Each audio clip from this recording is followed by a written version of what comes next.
প্রিয় ছাত্রছাত্রী, আজকে তোমাদেরকে যেটা আলোচনা করব আমরা সংখ্যা তত্ত্ব নিয়ে আমরা আলোচনা করব। বিষয়টা খুবই জটিল নয় এবং কিন্তু সূক্ষ্ম বিষয় না। আমরা কিন্তু এই জায়গায় কিন্তু অনেক ভুল করে থাকি। তো সংখ্যা যে ধারণা সেটা কিন্তু আমাদের খুব সুন্দরভাবে রাখতে হবে। তাহলে চলো প্রথম আমরা শুরু করছি। আমরা যখন খুব ছোটবেলায় ছিলাম, আমরা প্রথম যখন স্কুলে যাই বা বাড়িতে মায়েরা যখন আমাদেরকে শেখায়, তখন প্রথম সংখ্যা আমরা শুরু করি কিন্তু কিভাবে না, গণনার মাধ্যমে। একে চন্দ্র, দুয়ে পক্ষ, তিনে নেত্র, চারে বেদ, এই সংখ্যাগুলো মানে এক কথায় 1 2 3 4 5 6 যে সংখ্যাগুলো আমরা খুব শুরুতে গণনার জন্য ব্যবহার করতাম বা শিখেছিলাম শুরুতে, সেই সংখ্যাগুলোকে আমরা বলছি স্বাভাবিক সংখ্যা। ঠিক আছে, স্বাভাবিক সংখ্যা। যেমন ধরো 1 2 3 4 5, তাহলে এর শেষ হবে কোথায় না? এগুলো তো একদম চলতেই থাকে। ঠিক আছে, 100 কি শেষ না, 100 শেষ নয়, 1000 শেষ নয়, 1 লক্ষ শেষ নয়, কোটিতে শেষ না, চলতেই থাকবে। এই সংখ্যাগুলোকে বলছি আমরা স্বাভাবিক সংখ্যা। স্বাভাবিক, ইংরেজিতে ন্যাচারাল নাম্বার। তো আচ্ছা, তাহলে ন্যাচারাল নাম্বার বা স্বাভাবিক সংখ্যা কোনগুলো? 1 2 3 4 5 6 7, এগুলো সব। সব থেকে ছোট স্বাভাবিক সংখ্যা কত না 1, এবং সব থেকে বড় স্বাভাবিক সংখ্যা কত না আমরা সেখানে বলতে পারবো না, এটা কিন্তু চলতেই থাকবে, বড় শেষ হবে। আচ্ছা, তারপরে এই 1 2 3 4 5 এগুলোর সাথে যদি আমরা শূন্য সংখ্যাটাকে অ্যাড করি, শূন্য ধারণা কিন্তু আমাদের পরে আসে। একদম বাচ্চা ছেলেকে বা 1 বা ক্লাস 2 এর ছাত্রদেরকে যদি জিজ্ঞেস করা হয়, বলবে তোমাকে শূন্য সংখ্যাটা কি, বা তাদেরকে যদি বলা হয় যে আমি তোমাকে 0 টাকা দিলাম, তখন কিন্তু এই শূন্যের ধারণা কিন্তু তাদের থাকে না। পরবর্তীতে এসে শূন্য ধারণা আসে। তাদেরকে 10-এর ধারণা থাকে যে 1-এর পিঠে 0, ঠিক আছে, কিন্তু ওই 0 হচ্ছে 1-এর পরে 0, 10-এর 0, কিন্তু 1-এর আগে যে একটা 0 আছে সেই শূন্যের ধারণা কিন্তু তখনও থাকে না। তো সেইটা নিয়ে যখন আমরা এই সংখ্যাগুলোকে একসাথে রাখি, তখন এই সংখ্যাগুলোকে বলি আমরা অখণ্ড সংখ্যা। এগুলোকে বলা হয় অখণ্ড সংখ্যা বা হোল নাম্বার। এরপরে তাহলে আমরা এখন পর্যন্ত শিখলাম 0 1 2 3 এগুলো চলছে। তাহলে কি 0 থেকে ছোট আর কিছু সংখ্যা নেই না? 0 থেকেও ছোট আছে, যেগুলোকে আমরা ঋণাত্মক সংখ্যা বা নেগেটিভ সংখ্যা বলি। যেমন 0 থেকে কম এক ধাপ যদি আসে তাহলে -1, -2, -3, -4, এইভাবে এদিকেও চলতেই থাকবে। এই সব সংখ্যাগুলোকে আমরা একসাথে বলি পূর্ণ সংখ্যা। পূর্ণ সংখ্যা বা ইন্টিজার। তাহলে স্বাভাবিক সংখ্যা 1 থেকে শুরু, 1 2 3 4 5 এগুলো। অখণ্ড সংখ্যা 0 থেকে শুরু। আর পূর্ণ সংখ্যা এর শুরু এবং শেষ নেই, চলতেই থাকবে, কিন্তু মাঝে এই যে সংখ্যাগুলো, মাঝে 0 1 2 3 4 5, তারপর এইদিকে -1 -2 -3 এদিকেও চলতে থাকবে। এই সংখ্যাগুলো বলছি আমরা কি পূর্ণ সংখ্যা বা ইন্টিজার। তাহলে এখন যদি আমি জিজ্ঞেস করি যে তোমাকে ধরো 4 সংখ্যাটা কি হবে না, 4 সংখ্যাটা স্বাভাবিক হবে না অখণ্ড না পূর্ণ সংখ্যা, তখন কিন্তু 4 কিন্তু সবগুলোর মধ্যেই কিন্তু আসবে। আবার যদি জিজ্ঞেস করি 0 সংখ্যাটা কি হবে, তো 0টা তখন কিন্তু অখণ্ড এবং পূর্ণ সংখ্যার মধ্যে আসবে, সে কিন্তু স্বাভাবিক সংখ্যা নয়। আবার যদি বলি -2 সংখ্যাটা কি, সে কিন্তু স্বাভাবিক নয়, অখণ্ড নয়, কিন্তু সে কিন্তু পূর্ণ সংখ্যা। ঠিক আছে, হলো। তাহলে আমরা যে সংখ্যাগুলোকে লিখলাম সেগুলোকে যদি আমরা একটা রেখার মাধ্যমে সাজাই, রেখার উপরে ধরুন আঁকি, একদম মাঝে 0, তারপরে 1 2 3 4 এভাবে চলতেই থাকবে, যার জন্য অ্যারো দিয়ে দেখিয়ে দিলাম। ঠিক তেমনি -1 -2 -3 এদিকেও চলছে। আচ্ছা, এই সংখ্যাগুলো ছাড়া কিন্তু আমাদের আরো কিছু সংখ্যা আছে। কিরকম? যে এই ধরো 0 থেকে 1, এইটা হচ্ছে একটা এতটা ডিসটেন্সকে যদি আমি আরো ছোট ছোট করে ভাবি, হ্যাঁ, এর মাঝেও কিন্তু অসংখ্য সংখ্যা আছে। কেমন না, সেইগুলোকে আমরা কিভাবে লিখি না, কিছু বাই আকারে, যেমন 1/2, 1/3, 1/4, এই সংখ্যাগুলো কিন্তু 0 থেকে 1 এর মাঝে আছে। আবার 1 থেকে 2 এর মাঝে আছে, 2 থেকে 3 এর মাঝে আছে। যেই সংখ্যাগুলো বাই আকারে আছে সেইগুলোকে আমরা কিন্তু কি না মূলদ সংখ্যা বলি। মূলদ সংখ্যা, মূলদ সংখ্যা ইংরেজিতে বলা হয় রেশনাল নাম্বার। তাহলে রেশনাল নাম্বার কোনগুলো? না যে সংখ্যাগুলো p/q আকারে লেখা আছে, মানে উপরে p নিচে q। তাহলে এবার pq কি জিনিস? না pq এরা সবাই হবে পূর্ণ সংখ্যা। পূর্ণ সংখ্যা, এরা দুজন পূর্ণ সংখ্যা। এবং শেষে আর একটা কন্ডিশন, সেটা হচ্ছে q নট ইকুয়ালস টু 0। মানে কি q নট ইকুয়ালস টু 0 মানে হচ্ছে p আর q এর যে ভগ্নাংশ সেখানে q এই নিচে 0 বসবে না।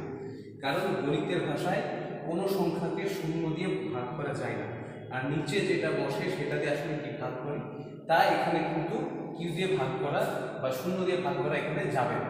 ঠিক আছে? তাহলে এই ধরনের সংখ্যা যেগুলোকে বলছি আমরা মূলদ সংখ্যা বা রেশনাল। রেশনাল কোনগুলো? 0 থেকে 1 এর মধ্যে রেশনাল কটা আছে? অসংখ্য আছে, বা মূলদ সংখ্যা অসংখ্য। আচ্ছা, আমরা এই যে 0, 1, 2, 3, 4, -1, -2, তাহলে এরা কি রেশনাল না রেশনাল নয়? না এরাও রেশনাল। কেন? না ধরো 1 মানে কিন্তু 1 এর নিচে 1 আছে, বা 2 এর নিচে কিন্তু 1 আছে, 3 এর নিচে কিন্তু 1 আছে। মানে এগুলো কিন্তু অলরেডি p/q আকারে কিন্তু আছে। ঠিক আছে? তাহলে এই সংখ্যাগুলো এই যে আমরা দেখতে পাচ্ছি যে 0, 1, 2, 3, 4, -1, -2 এগুলো সবাই রেশনাল, এবং এদের মাঝে গাদা গাদা রেশনাল কিন্তু আছে। কিরকম? তুমি যদি মনে করো যে 1/2 এর মধ্যে আছে, 1/3 এর মধ্যে আছে, 1/4 এর মধ্যে আছে, তাহলে তুমি হাজারে হাজারে কিন্তু এর মধ্যে কিন্তু মূলদ সংখ্যা পাবে। বা 1/2 এর মধ্যে, 2, 3 এর মধ্যে, 3, 4 এর মধ্যে অসংখ্য পাবে। তাহলে এই যে লাইন এর মধ্যে আমরা কি দেখলাম? না প্রথমে দেখলাম 1, 2, 3, 4, 5 স্বাভাবিক সংখ্যা আসলো। তারপরে দেখলাম 0 থেকে আসলো 0, 1, 2, 3, 4, 5 এগুলো হচ্ছে অখণ্ড সংখ্যা। তারপরে এবার -1, -2, -3 এদেরকে দেখলাম, যেগুলো আমরা ঠিক একদম স্টপেজের মতো বা মাইলস্টোনের মতো করে লিখেছি, সেগুলো সবই হচ্ছে কি পূর্ণ সংখ্যা। এগুলো ছাড়াও দেখলাম যে মূলদ সংখ্যা, এগুলো সবাই মূলদ সংখ্যা, এবং আরো অনেক মূলদ সংখ্যা যেগুলো ভগ্নাংশে আকারে আছে, এগুলো কিন্তু এর মাঝে আছে। তাহলে এছাড়া কি আর সংখ্যা নেই? না হ্যাঁ, এর ছাড়াও আরো এক ধরনের সংখ্যা কিন্তু এই রেখার মধ্যে আছে। সেগুলো কি? না সেগুলো গেল এমন সংখ্যা যেগুলোকে আমরা বলবো মূলদ সংখ্যা নয়। তাহলে কি বলবো? না এগুলোকে বলবো অমূলদ সংখ্যা। অমূলদ সংখ্যা বা ইররেশনাল নাম্বার। Irrational number. তাহলে ইররেশনাল কোনগুলোকে? না যেগুলোকে আমরা p/q আকারে সাজাতে পারবো। ঠিক আছে? p/q আকারে সাজাতে পারবো। কিরকম?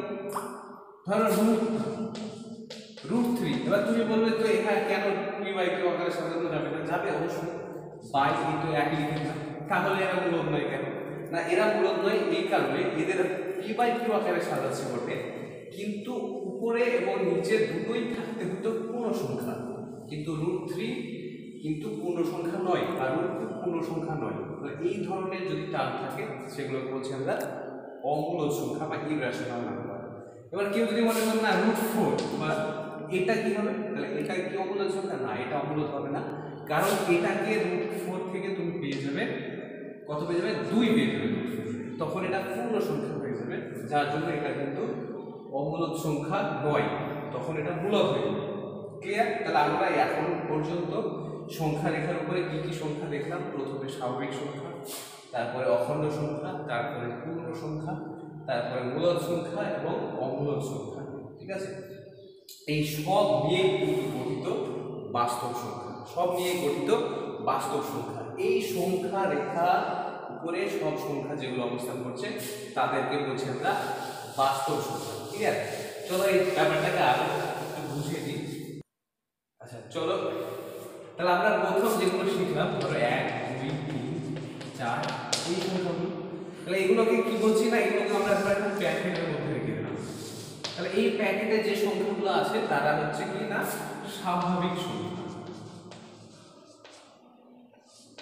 তাহলে এই যে প্যাকেটের সব সংখ্যাগুলো এবং তার সাথে শূন্য, এটাকে নিয়ে আমি আরেকটা বড় প্যাকেট করলাম। তাহলে এই বড় প্যাকেটটাকে বলছি আমরা অখণ্ড সংখ্যা। এবং এই প্যাকেট এবং ওই মাইনাস সংখ্যাগুলো -1 -2 -3 এগুলো সব নিলাম, নিয়ে আবার একটা বড় প্যাকেট রেখে দিলাম। এগুলোকে বলছি আমরা পূর্ণ সংখ্যা। এবার এই প্যাকেটটা তার সাথে p/q আকারে যেসব ভগ্নাংশগুলো আছে সেই সংখ্যাগুলো রেখে দিলাম বাইরে, দিয়ে যে প্যাকেটটা তৈরি হলো সেইটাকে বলছি আমরা মূলদ সংখ্যা। এবার এই মূলদ প্যাকেটের বাইরে আরো কিছু সংখ্যা থাকবে যেগুলো √2 √3 মানে অমূলদ সংখ্যা। এই সব নিয়ে যদি আরো একটা বড় প্যাকেট তৈরি করি তাহলে যে বড় প্যাকেটটা পাবো সেই প্যাকেটটাকে বলছি আমরা বাস্তব সংখ্যা। ঠিক আছে, এই হচ্ছে আমাদের মোটামুটি সংখ্যার ধারণা। ঠিক আছে, তো এই সংখ্যাগুলোকে আমরা আরো একভাবে ভাবতে পারি। ঠিক আছে, আরেকভাবে ভাবা যেতে পারে। কেমন না, আমরা যে সিস্টেমে সংখ্যাগুলোকে দেখি সেই সিস্টেমটাকে বলা হয় ডেসিমাল সিস্টেম বা দশমিক সিস্টেম, কারণ আমাদের ডিজিট বা সংখ্যা মাত্র 10টাই আছে। তো সেই জন্য আমাদের সিস্টেমটাকে ডেসিমাল বা দশমিক সিস্টেম বলা হয় এবং প্রত্যেকটা সংখ্যাকে দশমিক আকারে লেখা যায়। যেমন তুমি যদি বলো 5 মানে কি 5.0 ভাবতে পারো, বা ধরো 1/3 আছে, 1/2 আছে, এই সংখ্যাগুলো তাদেরকে যদি আমরা ভাগ করি তাহলে দশমিকে কিন্তু পেতে পারি। তাহলে যে কোনো ভগ্নাংশকে আমরা বা সংখ্যাকে দশমিক সংখ্যায় ভাবতে পারি। তাহলে আমরা সংখ্যাটাকে লিখছি ধরো দশমিক সংখ্যা, যে কোনো দশমিক সংখ্যা তাকে আমরা দুই রকম ভাবে ভাগ করতে পারি। দুই রকম ভাবে, একটা হচ্ছে সসীম আর একটা হচ্ছে অসীম। সসীম বা টার্মিনেটিং, ইংরেজিতে বলা হয় টার্মিনেটিং মানে শেষ হয়ে যাবে। ঠিক আছে, তাহলে সসীম কোনগুলো আর অসীম কোনগুলো? যে সংখ্যাগুলো ধরো 5, এটা তো প্রথমেই শেষ হয়ে আছে, বা 1.5, বা ধরো 1.55, বা হতে পারে 1.567, বা 1.5.100টা সংখ্যা থাকতে পারে, 1 লক্ষ সংখ্যা থাকতে পারে, তারপরে কিন্তু শেষ হয়ে যাবে। সেগুলোই হচ্ছে সসীম সংখ্যা। এবার তাহলে অসীম সংখ্যা কোনগুলো? না যেগুলো শেষ হবে। অসীমকে আবার দুই রকম ভাবে ভাগ করা হয়। কিরকম না, একটাকে বলি আবৃত আর একটাকে বলি অনাবৃত। আবৃত মানে কি? রিপিটিং, মানে একই সংখ্যা বা একই সিস্টেম যদি রিপিট করতে থাকে। কিরকম? ধরো একটা সংখ্যা যেটা দশমিকে অসীম মানে শেষ হবে না, কিন্তু রিপিট করছি মানে একই জিনিস বারবার আসছে, এই ধরনের, এটাকে বলা হয় আবৃত। বা হতে পারে ধরো 1.23232323 মানে এগুলো একদম একই জিনিস বারবার আবর্তন করছে। বা হতে পারে 5.678 চলতেই থাকছে, মানে একই জিনিস বারবার আসছে, আবর্তন করছে। এই ধরনের সংখ্যাকে বলা হয় আবৃত। ঠিক আছে, বা রেকারিং ইংরেজিতে। ঠিক আছে, তাহলে অনাবৃত কোনগুলো? যেগুলো এইরকম ভাবে আবর্তন করবে না। ঠিক আছে, কেমন? আর একটা এখানে বলে দিই যে যেগুলো আবর্তন করছে বা আবৃত সংখ্যা সেগুলো কিন্তু পৌনঃপুনিক দিয়ে লিখতে পারি। এই সংখ্যাটাকে লেখা যায় যেমন 1.2 মাথায় পৌনঃপুনিক, তার মানে কি 1.2, এই 2 বারবার আছে। বা এখানে যেমন হচ্ছে 1.23, এখানে 2 3 কিন্তু বারবার আছে, 2 এবং 3 এর মাথায় পৌনঃপুনিক আছে। তাহলে এটাকে কিভাবে লিখি? এটাকে লিখতে পারি 5.678, মানে 6 থেকে 7 8, এটার দুটোর মাথায় পৌনঃপুনিক দিয়ে দিলাম, মানে এই 6 7 8 এই পুরোটা বারবার একই জিনিস বারবার আসবে, কত শেষ হবে না, চলতেই থাকবে, ঠিক আছে। তাহলে এবার হচ্ছে কি অনাবৃত কোণগুলো না, যেগুলো শেষও হবে না এবং আবর্তনও করবে না, তার জন্য এই সংখ্যাগুলোকে আমরা ধরো এইভাবে লিখি, 1.1 আছে, এরপরে ধরো 2 আছে, এরপরে 1 1 2 1 1 2 1 1 1 2 এইরকম ভাবে চলছে। মানে আমি কেউ যদি মনে করে এখানে কি তাহলে 12 রিপিট হচ্ছে না, দেখো এখানে 12 আছে, তারপরে এখানে 1 মানে 112, তারপরে 1 1 1 12, মানে তিনটে 1 তারপরে 2, মানে এখানে কিন্তু রিপিট করছে না, এইভাবে চলতেই থাকছে। এই ধরনের বা হতে পারে এরকম 5.67 6 6 7 6 6 6 7, তাহলে কি শুধু এইরকম ভাবেই থাকবে সংখ্যাগুলো? না, আসলে তা নয়, আমরা যাতে শেষ হচ্ছে না এবং রিপিট আসবে না সেটা বোঝানোর জন্য এই ধরনের সংখ্যাকে আমরা ব্যবহার করি। আর আসলে এই অসীম এবং অনাবৃত এই ধরনের সংখ্যাগুলোই কিন্তু অমূলদ সংখ্যা, ঠিক আছে, এবং সসীম এবং অসীমের মধ্যে আবৃত যারা তারা কিন্তু মূলদ সংখ্যা, ঠিক আছে। তাহলে এই মোটামুটি সংখ্যার ধারণা, এই জায়গাটা অনেক একটু সূক্ষ্ম জায়গা, মাথার মধ্যে যদি ঠিকঠাকভাবে সেট আপ করে নাও তাহলে কিন্তু মনে থাকবে।